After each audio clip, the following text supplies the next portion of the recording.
Do you ever lay awake at night thinking, I wonder how many Metal Gear Mando videos I've missed because YouTube didn't notify me? How will I prove to everyone that I'm an Alpha Chad 10 out of 10 human specimen if YouTube won't even show me his videos? How will I ever look at my wife, or husband, or both, in the eyes and expect them to respect me? Well, fear not, viewer, because now there's a Discord. Introducing MGM Mother Base, where you can come and hang out, chat with other specimens of human perfection, and connect with me directly. Link is in the description below. Join now.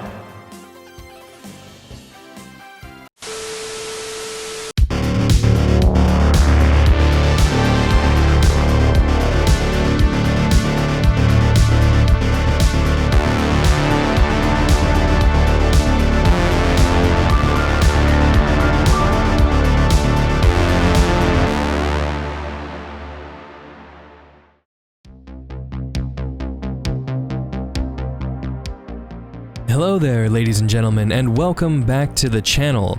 Before we get started, I just want to apologize if I sound a little off. I was just diagnosed with strep throat, so it's already doing a number on my voice, and it's only going to get worse over the next couple of days. So my videos might be a little infrequent, but for now I'm here and able to speak, so here we go. The time is almost upon us to don our Beskar armor and grab the nearest green midget and then jump into a ship for a galaxy-spanning adventure. Disney has recently released a trailer for The Mandalorian's second season, and I just have to tell you all that it was insanely, incredibly, unbelievably mediocre.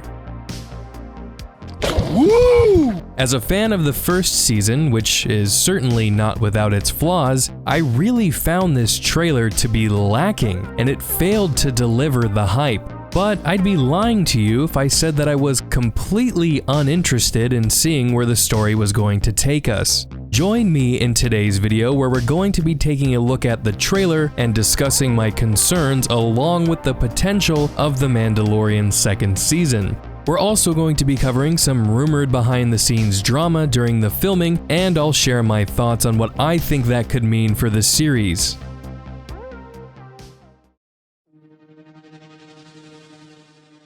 The trailer begins with a badly damaged Razor Crest. The poor girl's seen better days, that's for sure. What a piece of junk! I wonder what kind of battle Mando just saw for his ship to be in this amount of disrepair. As we'll see later in the trailer, it's possible the New Republic had something to do with this. The Razor Crest is approaching an unknown planet, probably so he can pull over and sleep off his drunken stupor that's caused him to crash and wreck his ship. Clearly, he's been spending a little too much time with a certain drunken Irishman. The next shot shows us Mando and the child walking through a bad part of town on a planet that doesn't look instantly recognizable to me. Perhaps this is Nar Shaddaa or maybe Corellia? I'm not sure what Mando would be doing at a place like that other than looking for a job to pay for some fuel, or perhaps he's following a lead to find those space wizards that he's supposed to deliver the child to. We get a brief glimpse of Tatooine along with a bantha being ridden by a Tusken Raider. The really intriguing shot though is this ice planet. Because we know Mando is trying to track down the Jedi, there's a real possibility that this planet is Ilum. Ilum is a planet that we've seen a few times thanks to Jedi Fallen Order and the Clone Wars series. It's a planet that was once used by the Jedi for their rite of passage. They would go as younglings and find their very own Kyber crystal to use in their lightsabers. The Empire would eventually take over Ilum and turn it into the massive testicle of disappointment known as Starkiller Base. Okay, we need to pause for a second just to process the stupidity of this line. The songs of eons past tell of battles between Mandalore the Great and an order of sorcerers called Jedi. If you don't recognize this dialogue, it's the Armorer speaking to Mando in Season 1. Does everybody in Star Wars have the collective memory span of a mealworm who's coming off of a spice high? I don't understand what it is with Disney and not grasping the concept of time, but the Jedi should be a group that everybody is aware of. As grown adults, these Mandalorians should be well aware that the Jedi were real and incredibly well documented. I mean, it's not like they didn't fight a war with them. The songs of eons past tell of battles between Mandalore the Great and an order of sorcerers called Jedi. I didn't buy it when I was supposed to believe that Rey thought Luke Skywalker was just a myth, but somehow she was fully aware of Han Solo's exploits, and I'm not buying it now with these bucketheads not knowing what Jedi are. Next up, we have Mando and a child who are walking through what looks like some kind of fish market or a dock, which is probably a nightmare for any Mon Calamari or Quarren. Maybe this is a start of the Star Wars horror story that I've been longing for. It's a trap! It's here where we get a peek at this mysterious character who seems to be watching Mando and his young ward. It's heavily implied that this person is a Jedi, and apparently they're a Jedi who's been trained by Batman since she can vanish into thin air. Just as a quick side note, did anyone else think it was really weird to see John Wick do this same kind of thing in John Wick 3? I didn't like that. Anyway, it's being debated online that this character is in fact Sabine Wren from Star Wars Rebels, which begs the question, why is her helmet off? At this point, if this does turn out to be Sabine, it would just be another way in which this show bends canon to its will. I mean, I guess all of these people aren't Mandalorians either. Perhaps she is a Jedi that Mando's been tracking down. My money, though, is that she's an assassin, or perhaps just some kind of lead that Mando's been trying to track. Seeing how this trailer didn't really show anything of interest other than the possibility of exploring Ilum, I don't think that this woman is a Jedi. I do hope I'm wrong, though, and this could just be my disappointment with the trailer talking. The next shot we get is Mando on a boat, and I just have to ask, why? I had the same reaction and criticism when it came to the speeders being used by the First Order in The Rise of Skywalker. In a universe where you can fly and hover, it makes use of these kind of vehicles pretty stupid, and I can already hear some of you screaming, what about AT-ATs and ATSTs? Well, guess what? They were stupid back then too.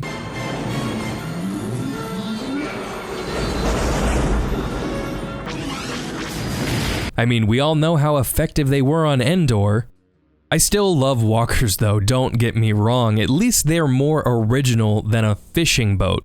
I mean, maybe they just can't afford a vehicle with flight. Disney's going to explore classism through The Mandalorian. The rich are keeping all of the flying vehicles to themselves, leaving the dirty peasants on the ground. Kind of reminds me of that Matt Damon movie where the rich people, what was that? Elysium?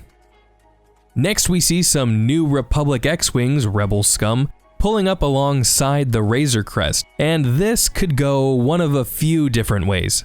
War's over, Imp. It's difficult to tell if they're intercepting Mando, or if they're escorting him, or maybe they're even chasing him, because we see shortly after this, the X-Wings flying after the Razor Crest at a high rate of speed. If they are chasing him, I feel like we would have seen some blaster fire, but maybe there's a reason why they're not firing at the ship. Perhaps there's something on board that the New Republic wants to capture. Maybe they have an interest in the child as well. I mean, it's really not that much of a stretch to think that the Mandalorians and the New Republic wouldn't be on the best of terms since over the years the Mandalorians have fought the protectors of the Republic, the Jedi. Not only that, but they had the Clone Army, which eventually evolved into the Imperial Army, who then occupied their home planet of Mandalore. We're given a glimpse at Cara Dune and Greef Karga. Greef Karga now looking a little more regal. I guess when Moff Gideon called him a disgraced magistrate, he kinda took that one to heart. It's a shame that we didn't get to see Cara do much of anything in this trailer other than look like a gorgeous badass, but hey, I'll take it. Now this is a few short shots that really get me thinking. We see stormtroopers running down a hallway which to me looks like the corridors of a base rather than a Star Destroyer. Though, a Star Destroyer really isn't out of the realm of possibility because we know Moff Gideon is somewhere out there, and maybe this is his ship. What really leads me to the conclusion that this is probably a base is that the next shot shows some stormtroopers lying dead on the ground as some scout troopers give chase after somebody on speeder bikes. My thoughts are that Mando and the gang just had a bloody romp through an Imperial compound. Or if it wasn't Mando and the gang, it was the New Republic. The shot of Mando taking off with his jetpack makes me think that he rescued the child from an Imperial facility. It looks like the same planet that the biker scouts are giving chase on. We're also given another look at the seedy graffiti area where Mando has strung up some poor sap like a Christmas ornament. The trailer then cuts to the planet that I believe to be Ilum, with Mando and the child walking through the icy terrain. We get a very quick look at what appears to be the Razor Crest plummeting to the ground and burning up in the atmosphere, most likely due to the poor condition of the ship that we were shown earlier in the trailer.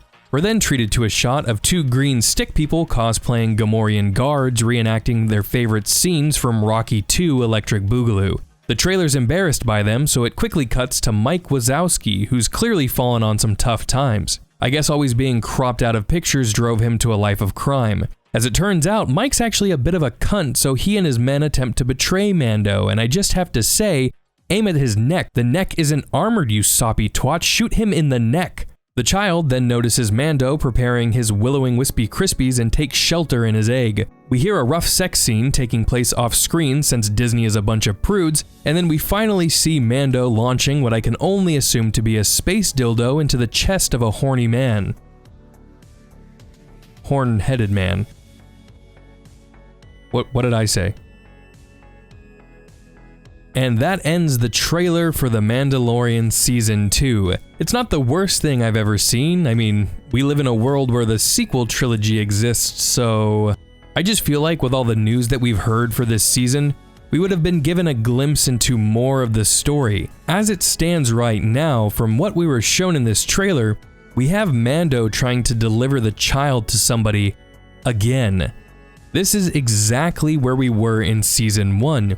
Nearly the exact same motivation, except the enemies have changed and the recipient of the cargo has now been shifted to the Jedi.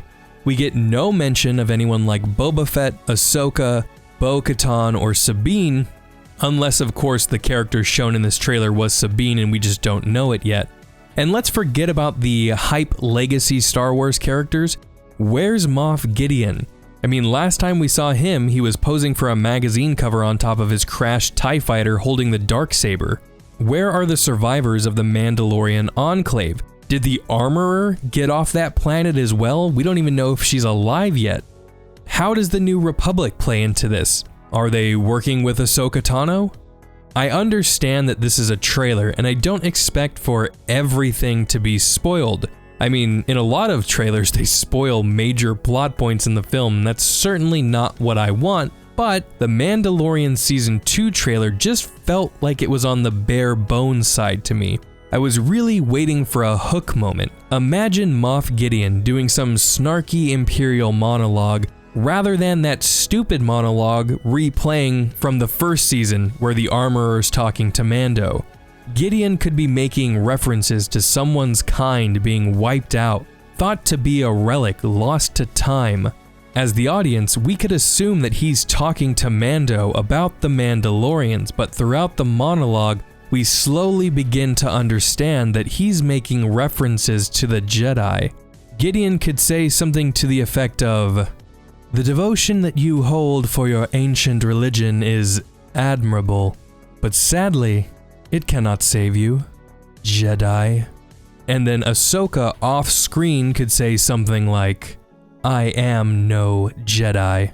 At this point, we see the Darksaber ignite, and then in a flash of white, two lightsabers ignite.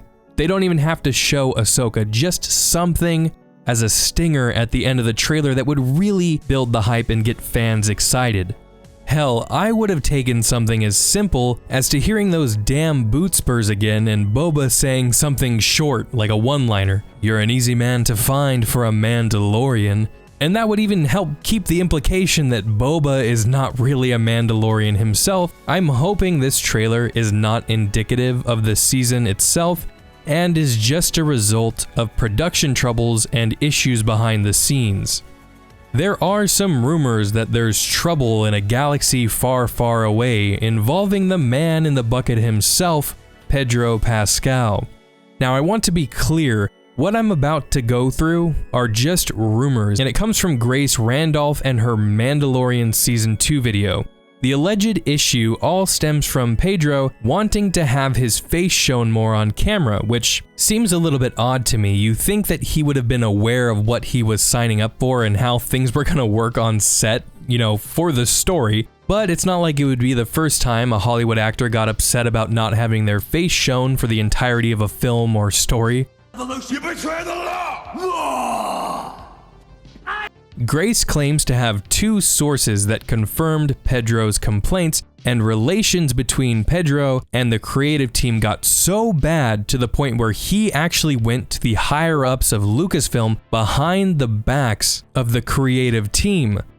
Both Lucasfilm and the Mandalorian creative team reportedly told him to just go home if he's not interested in filming his scenes, which makes sense. If you're not gonna work, get out of here. They already have 2 body doubles that they used to film in the first season of The Mandalorian, so there's really nothing stopping them from filming his scenes without him and then just dubbing his lines in later.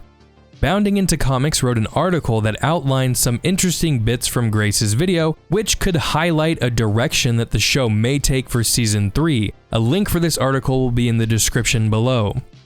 Favreau explains that the new season is about introducing a larger story in the world. He adds, "The stories become less isolated, yet each episode has its own flavor, and hopefully we're bringing a lot more scope to the show." Favreau would then explain that they will be following different storylines outside of Pascal's The Mandalorian. He tells EW, "As we introduce other characters, there are opportunities to follow different storylines." He continued, "The world was really captivated by Game of Thrones and how that evolved as the characters followed different storylines. That's very appealing to me as an audience member." A Game of Thrones style show following different characters? Is this a way in which the creative team can start shifting the focus away from Din Djarin, aka The Mandalorian, and let fans get attached to a new character? Now, I know what you're thinking. The show's called The Mandalorian, so how are they going to replace him? Well, it's not like other Mandalorians don't exist, so it wouldn't be all that difficult, but I think getting fans to fall in love with a new Mandalorian character in Season 2 might be a bit of a stretch. It's not impossible, but what I think could be easier for them is to replace Din Djarin with somebody like Sabine Wren or Bo-Katan. I mean, think about it. You would have a strong female lead character in the most popular Disney Star Wars show. This seems like a big win for Disney, and I'm by no means saying that this is what I want, just that I can see it being a possibility.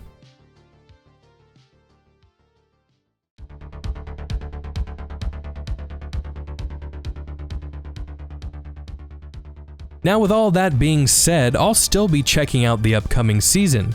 Just because I found this trailer to be severely lacking doesn't mean that I don't want it to be good, and it certainly doesn't mean that I'm not interested in seeing Mandalorians on screen, because we need more of that. Everyone wants to talk about representation. Guess what? Now it's our time. But with all Disney Star Wars era content, I just have to temper my expectations, which is sad, but I mean, this is the state of Star Wars right now. Season 2 has a lot riding on it for the future of the show, at least for me. This is a chance for Favreau and Filoni to really flesh out the lore of Mandalorians, and also give us some insight into the state of the Empire and how Moff Gideon managed to have such a powerful force of troopers who are noticeably in better shape than the ones Mando originally ran into. And I don't want to hear about it being in books or in comics or whatever. I want this to be explained in the show, because a criticism that I actually overlooked for the first season as a massive fan of Mandalorians is they didn't really tell you all that much about them, and casual fans were left kind of confused. Of course, there's other questions that might be answered, and then you run into the debate of, should these questions, really be answered? Like, are we going to be seeing where Yoda came from, where his species comes from? Will we see the return of Boba Fett, and perhaps even the death of Ahsoka Tano? Only time will tell. And that does it for today's video.